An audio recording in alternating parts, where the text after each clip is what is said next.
Meerut UP में BJP की हार पर शुरू हुआ बार पलटवार। बीजेपी नेता संगीत सोम ने दिया बड़ा बयान। आरएलडी के साथ गठबंधन से नहीं हुआ कोई फायदा। जो सीटें अकेले लड़के जीत सकते थे वे सीटें भी हार गए हैं। मेरठ से ही बड़ी खबर, जहां पर अब यूपी में बीजेपी की हार पर वार पलटवार का दौर शुरू हो गया है। बीजेपी नेता संगीत सोम ने बड़ा बयान दिया है। उन्होंने कहा है कि आरएलडी के साथ गठबंधन से कोई फायदा नहीं हुआ है।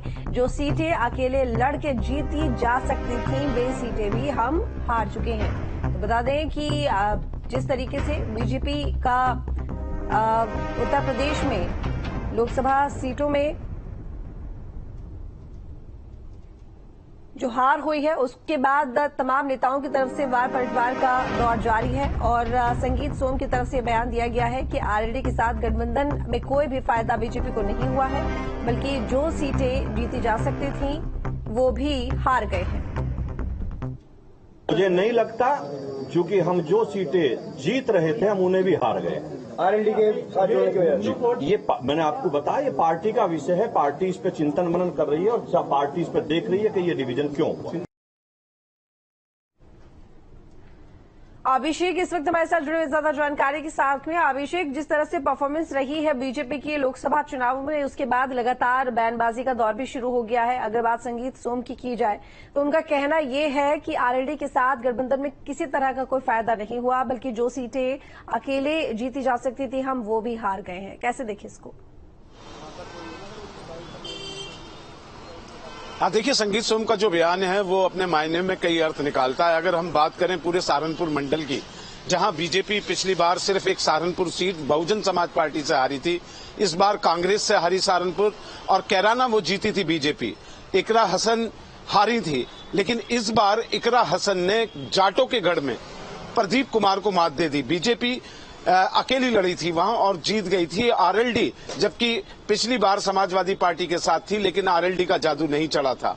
संगीत सोम का जो कहना है, संजीव बालियान ने जो परसों प्रेस कॉन्फ्रेंस करी थी मुजफ्फरनगर में, उसके बदले वो अपना जवाब दे रहे थे और अलग हटके संजीव बालियान के बयानों से अलग हटके उन्होंने ये बात कही। और मुजफ्फरनगर की सीट, जहां 2019 में राष्ट्रीय लोकदल के मुखिया स्वर्गीय अजीत सिंह, जो जैन चौधरी के पिता हैं, वो संजीव बालियान के सामने चुनाव लड़े थे, तब संजीव बालियान ने उन्हें हरा दिया था, आरएलडी के अध्यक्ष को हरा दिया था।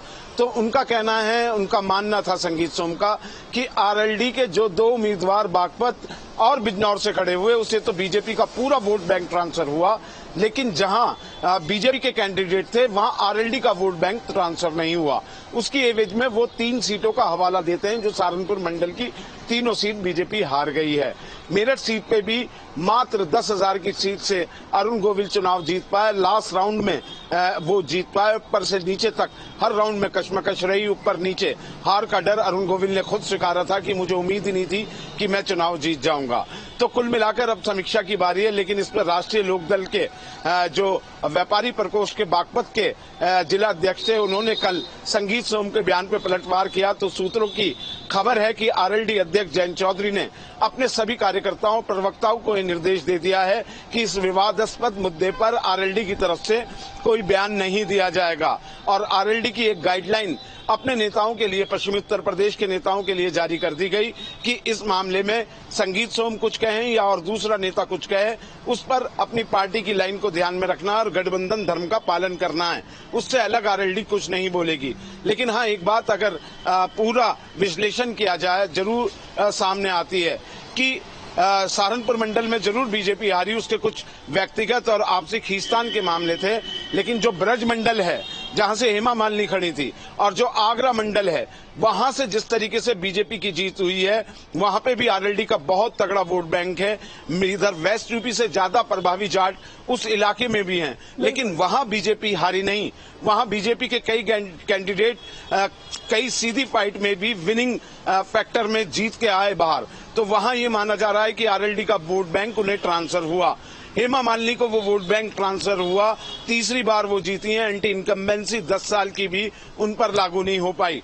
तो आरएलडी के जो नेता हैं वरिष्ठ, वो अपने स्तर से इस बात को ऑफ द रिकॉर्ड कह रहे हैं कि कौन कहता है कि आरएलडी का वोट बैंक बीजेपी को ट्रांसफर नहीं हुआ, क्योंकि चाहर गोत्र जो है जाटों का, कई सारे गोत्र हैं, चहल गोत्र हैं जो मुरादाबाद में हैं, उन्होंने बीजेपी के कैंडिडेट को सपोर्ट किया है। जिस तरीके से अमरोहा में पिछली बार बीजेपी हारी थी, लेकिन इस बार कंवर सिंह तंवर वहां से चुनाव जीत गए दानिश अली को हराकर। तो ये सारी चीजें हैं, उनका सिर्फ 3 सीटों को नहीं देखना चाहिए।